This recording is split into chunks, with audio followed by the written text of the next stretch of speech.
Welcome. I got another update.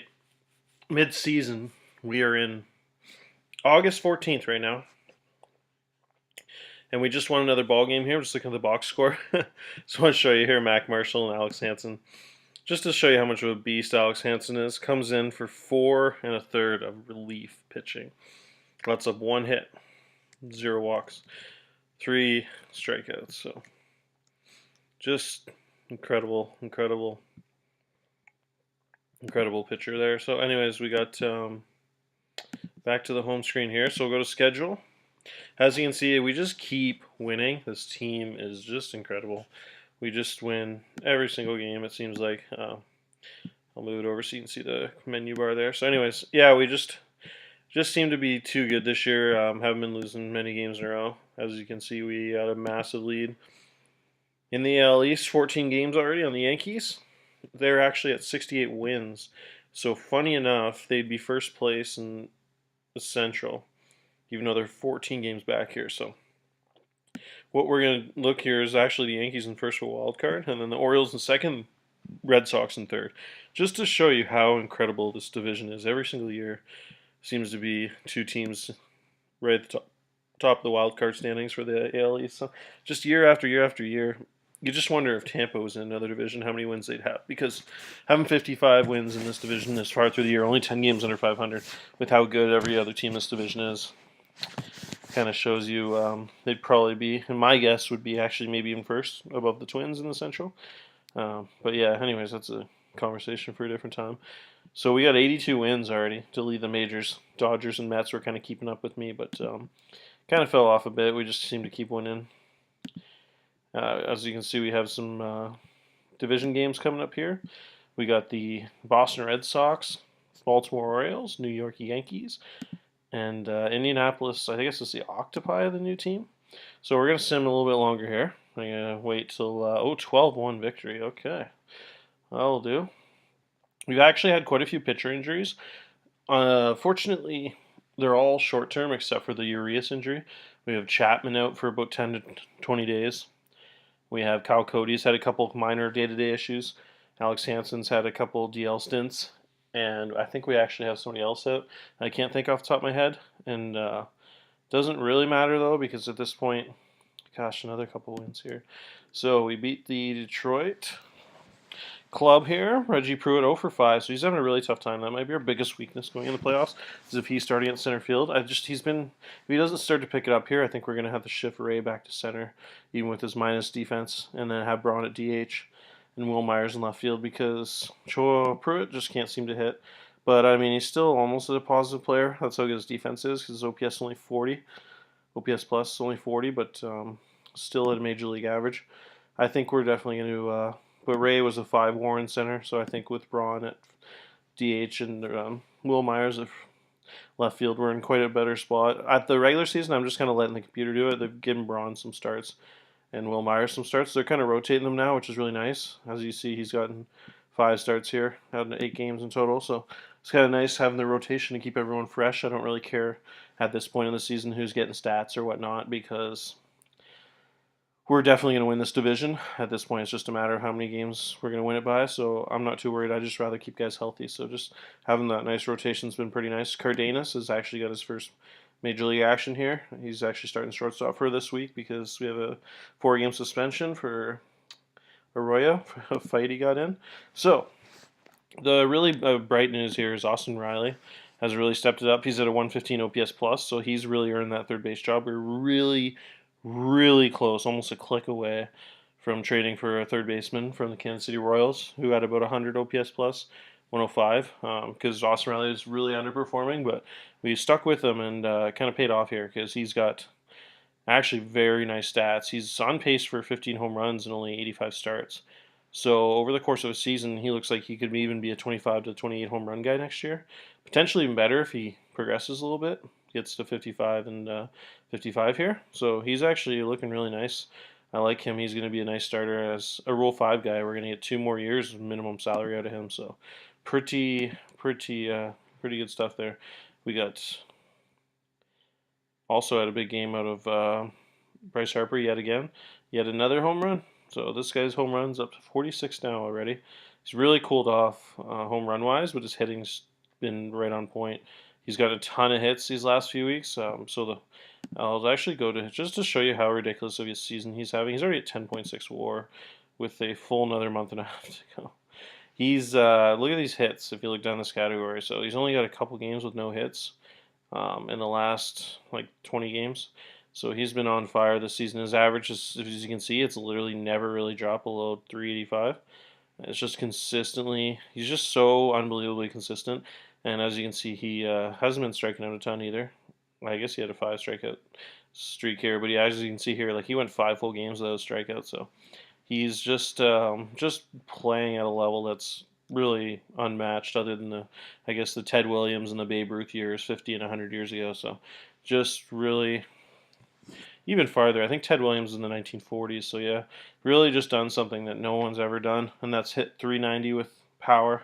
It is pretty remarkable, and you can make an argument that maybe at the end of the season, it's the best season of all time, because he's looking like he'll be at 60, 140, and then almost a 400 average, with an 817 slugging percentage, and on pace for 133 runs here with 220 hits. So just unbelievable here. We're gonna bench him for games. His energy's at 18%.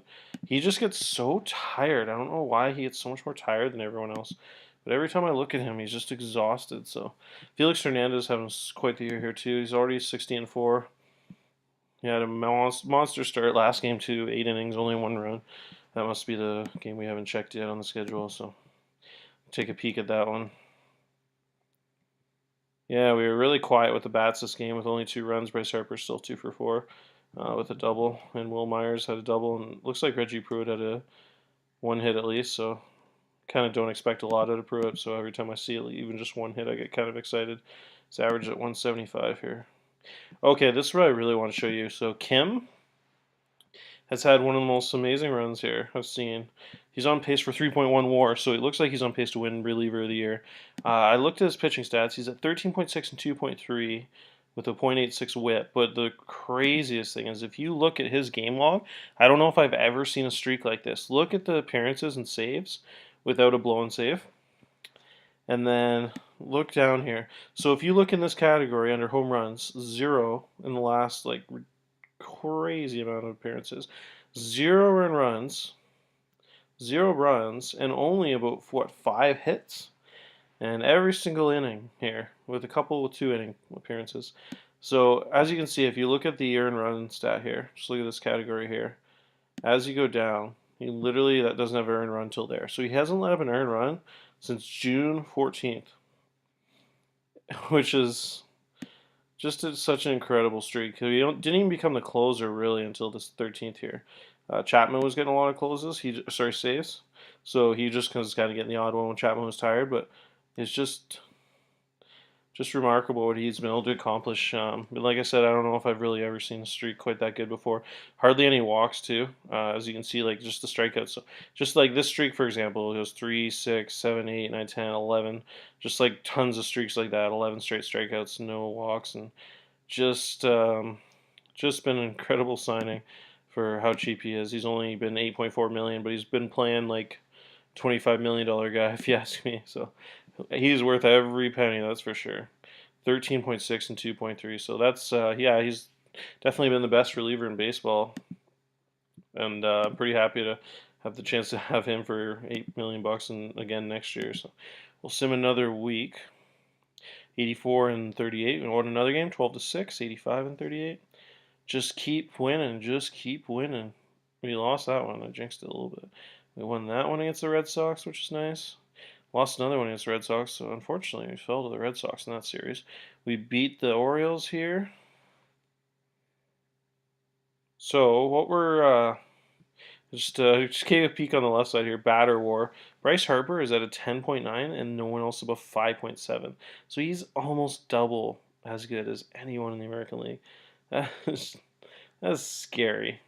I'm gonna sim another week here quickly, try and get going here a little bit faster. Yeah, as you can see, it's funny because he's actually not even in the lead with RBIs. Him and Ryan Healy are in quite the battle there.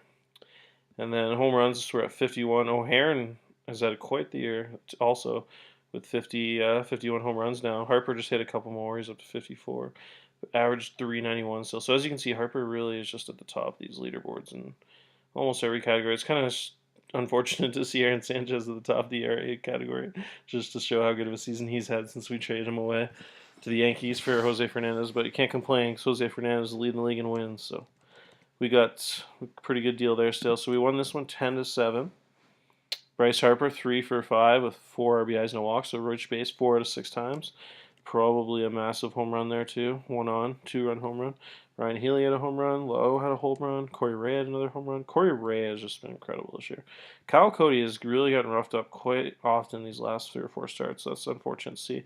Bullpen let up a ton of runs here too, but we just outsmashed them there in that department. We won 9-3 against the Yankees here.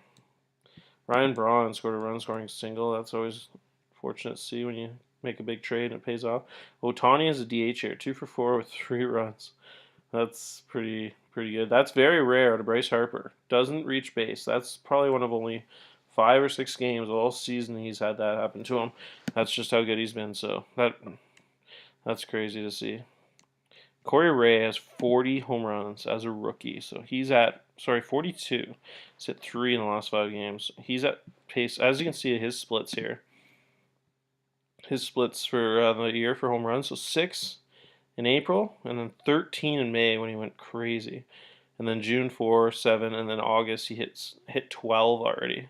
So he's had these 2 months where he's combined for 25 home runs in May and August, which he's been on fire. And as you can see, his batting average is really consistent, which makes me think he's actually a legit 60 contact hitter. And he hasn't been very streaky at all. He's just been super consistent all year. So that's a really good sign for the future. He's also an all-star this year too, which is nice as a rookie. Definitely going to get that Rookie of the Year award with already a 4.6 WAR, even if he shits the bed down the stretch here. Just a monster. You don't see 50 home runs out of a rookie probably ever. So actually, yeah, it's a good question. I should look that up. I don't know what the rookie home run record is, but I don't know of anyone that's ever hit 42 as a rookie. So that's pretty good year for him. I'm really excited to see his future. Another stolen base by Ohtani here. Pruitt's up to 9 stolen bases, still at 47 OPS plus. Just slowly getting better though. Hit another double there, 6 doubles now. Actually hit a home run, and he's at 9 steals already. So he's pretty bad, but I mean he's could be worse. I guess that's a good way of looking at it. Mac Marshall with a monster start here. 10 strikeouts in almost 8 innings. So as you can see, it's actually kind of nice with these injuries. It's given a chance for these young guys from the bullpen to get some starts. Mac Marshall and Alex Hansen's actually got a few starts. So that's kind of fortunate for their cases. When this one's 6-1. Bryce Harper, 2 for 4, 5 RBIs. Oof. Bryce Harper with 2 home runs this game. So he is up to 55. Look at this week. 2-2, 1-1. So 6 home runs in 5 games with like 12 or 13 RBIs. Brings his batting average to 390. Holy smokes, he's at 11.8 WAR. So we should have Rookie of the Year here wrapped up. We should have MVP from Bryce Harper wrapped up. And we also are probably looking potentially at a Cy Young for Jose. See if Jose's got a couple more wins here in the last few starts. So yeah, he's got 3 wins in a row. 1 run run each start. So he's probably pretty damn close to that Cy Young award. So the accolades this season should be pretty cool to see. I'll look at the as you can see, this is pretty amazing too. Bryce Harper just leads the league in everything. It is funny to see. I still can't get over 11.8 WAR. No one else over 2.6. Nice to see, or 6.2. Gordon at 6 WAR. That's cool. He's been a great player in this dynasty. Yeah, so pretty much if he gets one more hit, he'll steal that hit title too. So we really want him to get the... It looks like he's well on pace for the Triple Crown here. Although, actually, O'Haron's right behind him. So in home runs too, I think last time we checked. So yeah, he's got to fend off O'Haron here in the last month to get that Triple Crown again. Nick Gordon at 30. Wow, so Bryce Harper has 39 doubles this year. I don't think he's been over 30 in the last 2 years. So yeah, he's on pace to lead the league in doubles, and he hasn't hit too many previous years, so that's really nice to see the amount of doubles he's been able to get this year compared to those other years. I don't know what changed. His gap power is about the same. I guess he's just hitting more this year. He's gotten quite a few more hits. On pace for 216 when he was at 147 a couple years ago. So yeah, it's been been nice to see those doubles on top of the home runs. So, yeah, that's crazy just to see him in the lead of almost every category. He's actually kind of far behind Sano in walks, but I guess he just has so many more hits. 94 extra base hits compared to 71 for O'Haron. So O'Haron's just getting a lot of opportunities for whatever reason. I'll see where O'Haron's hitting in the lineup. So I'm curious why he has so many RBIs compared to Bryce Harper with such less extra base hits. He's on the Kansas City Royals, I guess, right? Yeah, so he's batting cleanup behind. No, that's interesting because those guys aren't hitting very well ahead of him. Yeah, I don't know. He's just really taking advantage of the opportunities he's been getting. Kind of kind of cool to see. He's actually, funny enough, that just shows the potential of power because he's only a 50 hitter in all 4 other categories, 45 and a void. So it just shows how important Major League Power is because he's pretty much been a league MVP with 4 hitting categories at 50 and no defense. So when a guy has 70 power, when you see a guy with 30, 70 power in the draft, you just got to remember those guys are pretty far off of their potentials, but if they turn out, you can get those 7 WAR seasons, even if they don't have much else in the skill department. Just power is just so important compared to everything else. They can actually hit for it. So it's been a good season by him. So I don't want to. I am on the episode here because I don't want to go past this date because I want to make sure I have. I might have already screwed up actually. I want to make sure everyone's on the roster before we get to September. I could have screwed up already because I don't know if they have to be on the roster for the 30th there. But hopefully didn't mess up anything. We won 13-0 here. Wow. What happened here? Look at these runs. Whew. Oh, I'm looking at the wrong team. I was gonna say I was kind of excited there. Where's Toronto here? Yeah, so we won 13-7 that game. Actually, I'll check that out real quick. Bryce Harper 3 for 5, 4 RBIs. Jeez, man, that guy is just a machine. Reggie Pruitt 0 for 3. Don't like to see that. Ray subbed in for him there. Of course, he looks like he had a home run again. Ryan Braun 3 for 6. What a great game by him. Lucroy 4 for 4. That's his best game all season. 0 RBIs. Pretty unfortunate. I guess Riley wasn't getting on base in front of him too much. Oh, he actually had 2 walks. And then Cardenas and Cho getting a couple starts in left field is nice.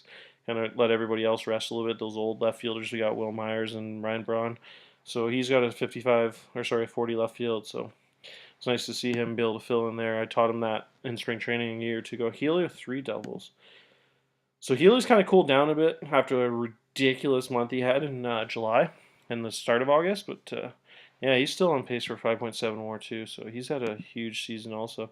Just must be a dream hitting behind Bryce Harper, having that guy on base over half the time. And like I said, I'll probably stop this here, but I'll make another episode down the stretch run here because we want to see if Bryce Harper can hit for the elusive 400 average. He is pretty damn close. That's about one game going 4 for 5 or 3 for 5 away from being at a 399 or 400 average. So he has a really good chance. All he has to do is up his average 7 batting points to get for 400. And it's funny because even if he just falls like crazy, he'll still win the batting title by a mile. So what a season! What an absolute tear this guy's been for opposing pitchers. You gotta just respect that. 11.8 WAR a month ago, so he's actually got a chance here at 15 WAR, 14 WAR. I'll have to look up a couple of these records because, like they said, I'll look up, and once I'm done this episode, the home run record for rookies, and then I'll look up the WAR record for a single season. See how big those records are, and if we're gonna smash them. So it's pretty exciting. We'll make another episode in September. I'll see you guys then.